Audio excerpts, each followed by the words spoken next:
Teacup, Tempest by Wigworm. He would rather not be taking a Ghanaian team when his personal life was just starting to come together. He didn't want to watch over 3 completely immature brats as he tried to give them the skills to survive as a shinobi. Taking a Ghanaian team also meant that he would have to cut down on the hours he spent volunteering at the daycare. Although he shouldn't worry about it just yet because the Saindame had been trying to get him to take a Ghanaian team for 7 years now and he'd never passed any of them. There was a difference with this team though. Uchiha. Uzumaki. 2 children he didn't want under someone else's watch because he couldn't be sure that someone else would be able to give those 2 children what they needed. The moment he poked his head through the door and the blackboard eraser fell on his head, which he was indeed expecting given the door was parted the exact width of an eraser, he decided that he wasn't impressed, even though he didn't want to give them up. He looked over at the 2 13-year-olds and the 1 12-year-old. Uchiha Sasuke. Black hair, black eyes, hands folded under his chin in a controlled manner. Haruno Sakura. Pink hair, green eyes, shivering in terror at him that he hasn't earned yet. Uzumaki Naruto. Blonde hair, blue eyes, laughing. But only for a moment. The second they locked eyes, Uzumaki stopped laughing and Kakashi's mind was drawn to the woman he's dating. They looked like siblings. His mind stuttered to a halt. Could Maki-chan be his sensei's daughter like Uzumaki was his son? Were they half-siblings? Gods, but Hito looked exactly like Minato and Uzumaki. He told them to meet him on the roof and flickered away, stunned at how Uzumaki had looked at him, had seemed to see past all of his masks. He told them to introduce themselves. Haruno asked how to go about doing that. He thought that she wasn't as smart as she was lauded to be. But he couldn't tell them that he liked Maki-chan and Hito-chan. He couldn't tell them that he didn't like Anbu Yu for what they'd done to Maki. He couldn't tell them that his dream for the future was to keep Maki-chan by his side and help raise Hito-chan and maybe his own children. He couldn't tell them that his hobbies were dating Maki-chan and reading porn. They aren't old enough to know any of that, and he wasn't about to give out that much personal information at their first meeting. Besides, Uzumaki still looked like Maki-chan. And it pained him to see that Uzumaki even moved like her. They had to be related. Had to. There was only 4 years between them. It was possible that his sensei had a child before getting together with Uzumaki Kushina. Naruto's voice was so similar as well. What he imagined Maki might have sounded like 4 years ago. He quickly found out that Uchiha wanted to kill his only remaining family, that Haruno wanted to give Uchiha a family, and that Uzumaki liked ramen. How strange it was for him to hear an introduction that didn't have any personal information in it. Uzumaki was almost as good as he was at disseminating attention. He told them that there would be a second test and told them not to eat anything, and then he flickered away. He couldn't really stand to be around Uzumaki when he so clearly reminded him of Maki-chan. He was allowed to pick Hito up from the daycare, having never been taken off Hito's file as the emergency contact, and he waited for Maki to join him near the ice cream stand where they'd first started to get to know each other. She had told him that it was her last day, that she would be doing regular missions after today. And it was Hito-chan's birthday. Kakashi! Maki bounded down the road, waving at him and Hito with a finger. I'm done! I did it! I got it! She stopped beside Kakashi and huffed. Her cheeks are red and her hair fly away. Well, there's one more thing for me to do tomorrow, but after that, I'll totally have escaped forever and ever and ever. She pulled Hito from Kakashi's arms gently and spun in a circle, laughing loudly. Congratulations, Maki-chan. Kakashi smiled at her, happy that she was happy. He wasn't sure how to take the news of one more thing. But if Maki wasn't too worried about it, he tried not to be either. Okay! Maki settled Hito on her hip and threaded an arm around Kakashi's waist, surprising him with her invitation into his personal space. So, we have a birthday party for Hito-chan tonight, eh? Hito smiled and babbled like he'd been doing for some time. Kakashi had heard Hito use actual words before, and therefore knew that the kid knew most of the words he wanted to say, but neither shinobi had insisted that he speak properly. There would be time to get around to that. Hito was only 2 after all. Kakashi and Maki had agreed that he was just being lazy about pronunciation, and they were okay with that. Maki had already told him that she found it amusing that her son was hyper and lazy at the same time. Yep, he agreed with his girlfriend and hugged her just a little, relaxing immediately so that she didn't feel trapped to his side. It's good that you had a good day. Maki smiled up at him. I think so too. What about you? There was something in her voice that indicated that she had some idea of what he'd done during the day, and it made him curious. Though he'd already mentioned that he was testing a Ganin team that morning, so he couldn't really say what she knew and didn't know about what he'd done. It was a good day. I told the kids to meet me at Training Ground 7, the one with the red bridge. Maki nodded, gesturing for him to continue. Told him not to eat anything and that there is a 66% failure rate. Trying to scare them? Maki smirked at him and Kakashi smirked back. Exactly. So, what do you think of your Ganin? She asked him, curious. Kakashi shrugged her shoulder. Well, the Uchiha is a little black ball of hate. The Haruno is a pretty dedicated fangirl, and the Uzumaki... He trailed off and looked down at Maki. Maki looked back up at him, eyes wide as she took in everything he was saying. It was nice to know that she wanted to hear how his day went and who he met, and what he thought of them. The Uzumaki? She prodded, and Kakashi nodded. Right, the Uzumaki. Maki-chan, do you still not remember anything before the Kyuubi attack? She shook her head, and there wasn't a single lie in her blue eyes. Not a thing. What's wrong, Kakashi? Hito-chan looks just like Uzumaki, and Uzumaki looks just like you. Kakashi sighed. Heck, he moves like you do sometimes. It's a little strange to watch him because pretty much everything he does reminds me of you. Maki pursed her lips. What do you think? She wasn't asking about what he thought about the similarities that he'd noticed. She was asking about what theories he had to explain the similarities. Kakashi smiled and shrugged. Maybe you're related. He hadn't wanted to toss that out so quickly, but since she was usually just as blunt as he was being, he figured she could handle it. You might have the same parents, or shared one parent. Uzumaki's parents died during the Kyuubi attack, so it's possible that's why you were never looked for. He wasn't lying either. If she'd been kept secret by Minato, then no one would have looked for her. Oh, she murmured to herself, absently kissing Hito's gleaming locks. So, Kakashi picked up the conversation.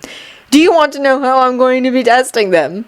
Maki's eyes sparkled, but she shook her head. No, I don't think so. I'm sure you'll tell me afterwards, right?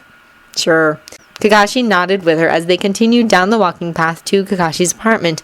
They would just have enough time to get cleaned up and ready to go to Hito's party, which was taking place at the daycare. There were several families invited to come, as well as a few of Kakashi and Maki's friends. It was a good day, Kakashi thought as he watched the blue sky. His arms were wrapped around Maki and the sounds of Hito laughing in the air. It was a good day.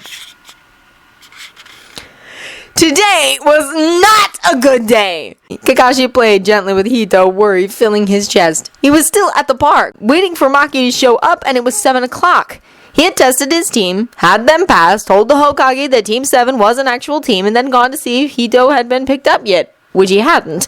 So he'd signed the boy out and taken him to the same park he had been at with a toddler and Maki yesterday, near the ice cream vendor. Maki still hadn't shown up yet. He wondered if something had gone wrong, but then shook his head. No, nothing had gone wrong. It couldn't have. This was the last day that she was working with Anbu Yu. Nothing could go wrong. Kakashi-san? Kurenai stood over him, and he looked up from Hito, who was playing on his knees. What's wrong? Where's Tatsumaki-chan? Kakashi swallowed harshly. Today was her last day. Yesterday was supposed to be her last day, but something happened, so today is her last day. Something's wrong. She isn't home yet. Kurenai crouched down beside him. Kakashi-san, of what is this her last day? Maki-chan works for... No, Maki-chan worked for Anbu Yu. Kakashi distracted Hito from playing with Kurenai's rap-style dress. She was supposed to be done yesterday, but something happened, and now today is her last day. He was allowed to say where she works now. Only active Anbu shinobi wouldn't allowed to tell. Maki wasn't active within Anbu Yu now. Kakashi-san, can you tell me when Tatsumaki-chan usually meets you here?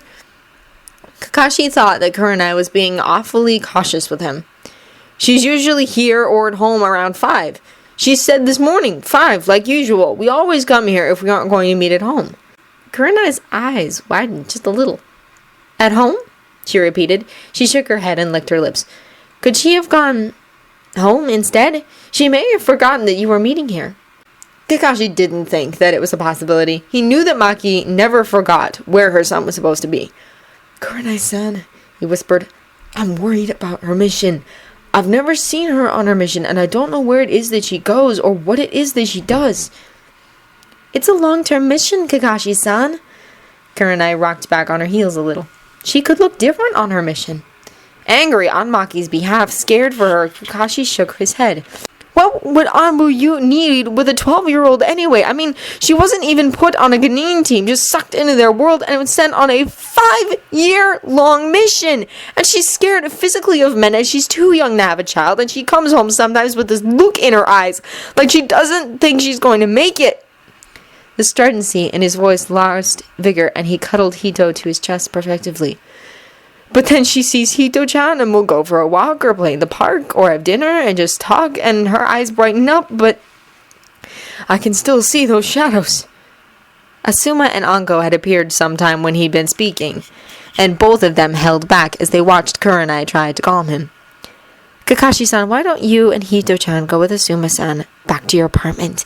In case Tatsumaki-chan goes home, and Anko and I will stay here and wait. If she goes home, Asuma can come and tell us, and we'll bring her home if she comes here. Is that okay? He wasn't sure why he was being treated so kindly. Like a victim, his mind told him, but he did think that Kurenai's plan was a good one. He had to feed Hito-chan properly, after all. Hito must be hungry. He'd only had a little bit of food from the park vendors. Yeah. He stood, surprised that his legs felt so wobbly under him. Yeah, that sounds like a good plan. When Asuma reached out to take Hito from him, he didn't pass the child over, wanting to keep the boy close. He left the park with one last parting look of worry and despair. He had to focus on Hito now. He was responsible for Hito until Maki got home. Asuma didn't try to take Hito from him again, even when he was making an easy supper, juggling Hito in his hands with the meal. Kakashi didn't bother to ask if Asuma was going to eat with Hito and him, since he was sure that the other man had already eaten. He didn't really want to share his space with Asuma after having shared it with Maki. With Maki missing, maybe hurt, Kakashi couldn't stand to let Asuma eat in his kitchen, eat at the table that Maki ate at. Kakashi. Asuma's deep voice was kind, and Kakashi hadn't ever heard that tone directed at himself before. Kakashi, you have to calm down. I am calm. Kakashi muttered, hugging Hito to him. No, you aren't, Asuma said gently, pointedly. You're scaring Hito-chan. Appalled at himself, Kakashi actually looked at the quiet child in his arms. Hito was wide-eyed, staring at nothing, his eyes flickering from moving object to moving object, whatever caught his attention. His little chubby face was blank, as though he were asleep, except that his non-expression was pinched, as though he were in pain. Oh, Hito-chan, I'm sorry. Shh, it's okay. Tashi-chan's not mad, it's okay. Kakashi tried to reassure Hito, even going so far as to draw down his mask and kiss the child on the forehead, rubbing their cheeks together. Hito clutched at the jonin, tears rolling down his face. Ka-chan! We're Ka-chan! He hiccuped into Kakashi's neck. Shh, it's okay. Ka-chan is okay. Kakashi stroked Hito's back, rocked back and forth, making sure to keep his breathing steady. Hito continued to cry, silently, hiccuping and refusing to let go of Kakashi until he cried himself to sleep in Kakashi's arms, no longer under the influence of Kakashi's worry-tinged intent. Looking at the clock on the wall, Asuma grimaced. Kakashi, he kept his voice low, you should probably get some sleep. We have team meetings tomorrow morning. I'll be fine, Kakashi muttered to him. I don't want to not be here when Maki comes home. He rocked Hito in his arms, looking down at the child. But maybe I'll put Hito to bed. He stood, and Asuma followed him silently down the hall to the guest bedroom, though it wasn't much of a guest bedroom anymore, having been attacked with several almost neon colors of paint by Maki in an artistic mood, and the small bed with railings that had replaced the single bed. Maki hadn't slept here since she'd spent the week, but she and Hito had been over every day since then. Kakashi had thought it an excellent investment to get a child's bed so that if Hito got tired before Maki decided it was time to go home, they could put him to bed. Hito had stayed the night a few times with Kakashi already. The Kapinan felt suffused with warmth, and his chest tightened every time he thought about how much Maki trusted him, letting her son stay the night with him. As he expertly changed the drowsing boy into a pair of blue pajamas with orange toads and brown dogs on them, Asuma watched, a little surprised at how reflexive it was for Kakashi, how easy it was for him to do these things. Kakashi kissed Hito on both cheeks when he laid the boy down and turned the pale blue nightlight on before closing the door most of the way behind Asuma and himself on the way out. Kakashi, he trailed off, unsure of how to go about asking his questions or making his comments. Throwing himself onto the couch, Kakashi scuffed the floor with one foot. I'm worried, he hissed angrily. I don't know what's happened. I don't know how long she'll be gone. I don't know if she's even alive. Before Asuma could say anything, Kakashi continued. I'm scared of what might have happened. I mean, she had problems yesterday. That's why today was supposed to be her last day. But now she's not home, and I don't know what's going on. I can't even go to Anbu and ask because you know how uptight they are about their active agents. She's still active until she comes home. His voice trailed off, and he stared at his hands blankly. He was used to an enemy he could fight, and this was an enemy that he couldn't fight. In fact, there wasn't an enemy to fight in this circumstance. Tell me, Kakashi, is Tatsumaki-san strong? Asuma asked after a short while of quiet. A frown appeared on Kakashi's face, and he looked to his friend. Of course. She's one of the strongest people I know. Then you have to trust that she'll be okay. She'll survive. And if she can't survive, she'll be able to recover. Kakashi buried his face in his shaking hands. Have you ever known anyone when they were in Anbu, Asuma? He doubted that Asuma's answer would be yes, because active agents in Anbu didn't usually reveal their affiliations until after they'd gotten out. It wasn't that they were looked down on for being with the Deduction Division, rather they were looked up to. It took an unusually strong individual to survive Anbu, and everyone knew it.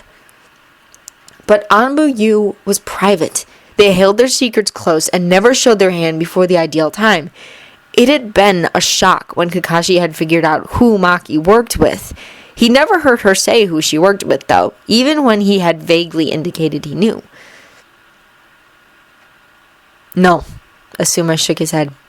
No, I haven't known anyone when they were active. Kakashi flinched. It hurts, he finally said. Before Asuma could respond, the front door opened, Anko leading the way into the apartment, followed closely by Kurenai.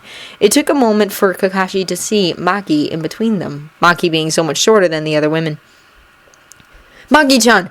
Kakashi shot to his feet, relief clear on his face and in his voice, while Maki stared at him in disappointment and fear and self-hatred. Anko and Kurenai took a few moments to gape at Kakashi's uncovered face. Kakashi stopped short of touching Maki, inspecting her visually for injuries. Her hair was tangled and her face red with anger. Her clothing was ripped in some places, and he could see where she had bled, though the wounds were closed. He supposed that Anbu Yunin knew various medic jutsu specified to their needs. Her eyes, though, were the worst. They were shadowed and empty. When he reached out his hand for her to take, she flinched away from him. Don't touch me! She cut herself off and steeled her quivering jaw. Where is Hirohito? Sharply attentive to Maki's emotions, Kakashi blinked, withdrawing his hand. Hito-chan is in his room, Tatsumaki-san. He couldn't call her Maki. Not now, not when she was in mild shock. She'd had enough troubles today. No matter what he'd gone through while waiting for her, she had been the one to go through it physically. It felt like he was being stabbed in the heart the way she edged around him, her gaze flickering between Asuma and him, refusing to let either of them out of her sight. When she got to the hall, she dashed to Hito's room, closing the door behind her. Guts. Kakashi pressed his hand to his forehead and took a shuddering breath. What happened to her? Anko shuffled her feet. She arrived at the park pretty frantic. She wouldn't let us touch her, though. All she wanted to know was where her son was. We brought her here. Kurenai pursed her lips. She must have been using an Anbuyu technique because I saw rope burns on her wrists when she got to the park, but they're gone now. Kakashi wanted to curse, but restrained himself. Rope burns. Cuts. She'd probably healed the bruises as well. He closed his eyes and took several deep breaths to calm himself. He couldn't show any anger in front of Maki. She had been injured and traumatized. Again.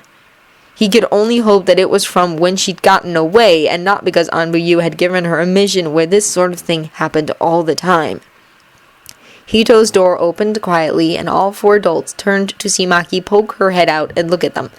Her eyes were so blue and so wide that it hurt Kakashi to see. There was a fear in her eyes that scared him too. He had to wonder if that wasn't one of the reasons that she'd been taken in by Anbuyu. The way she looked so waifish and small and broken. He knew that some very sick people liked that kind of look.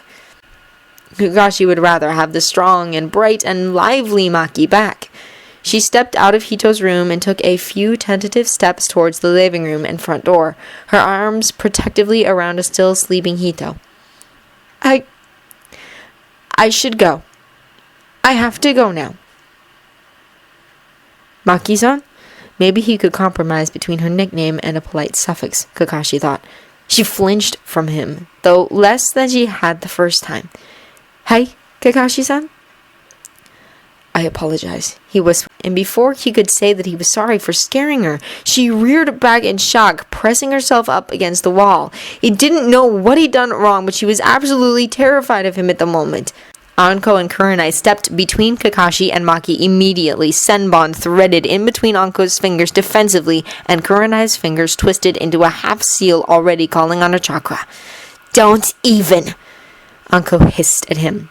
Don't take another step! Maki's eyes fell from Kakashi to Anko, and the teenager licked her lips, reaching out with a shaking hand to touch the Tokubetsu Jonin's elbow. Anko, it's okay. He just startled me. Anko looked over her shoulder at the young woman and finally nodded, stepping down from her ready stance. Kurenai unfolded her fingers but continued to stand between Maki and Kakashi. They were quick to help the girl shuffle out of the apartment, leaving Kakashi to stare at the door, his heart in his stomach. Maki must have been hurt so badly. He couldn't comprehend the pain she must have been going through. He could only hope that she didn't decide to leave him completely, that she would allow him to help her. He knew it wasn't fair of him to be wanting her back in his life so much that he'd push her into it, but he couldn't let her go. But he had to. He had to let her go because otherwise she surely would leave and leave completely, taking everything she'd brought into his life with her. Kakashi? Asuma gripped his shoulder tight and Kakashi? Asuma gripped his shoulder tight and Kakashi looked at him, unsure. Give her some time. She'll need someone to talk to, as she trusts you. No, she doesn't, Kakashi murmured. She took Hito, and she left. She doesn't trust me at all. She's scared. She'll probably need a few days to center herself, Kakashi. But as you said, Tatsumaki-san is strong. She survived, and now she'll recover. You can help her do that. How? Kakashi thought his question sounded a little desperate, but Asuma didn't comment on it. By being whatever she needs. If she needs someone to hate, be that person. If she needs someone to confess to, be that person. If she needs someone's hand to hold, offer yours. Asuma gave Kakashi a half smile, having to put effort into it. It will take time, but you... He paused, as though he were about to say something else, then changed his mind. You're willing to wait, huh? Yes, Kakashi nodded, realizing the truth of his friend's words. He would wait, and he was most willing to wait. If he could help Maki, he would. He just hoped that she would let him help.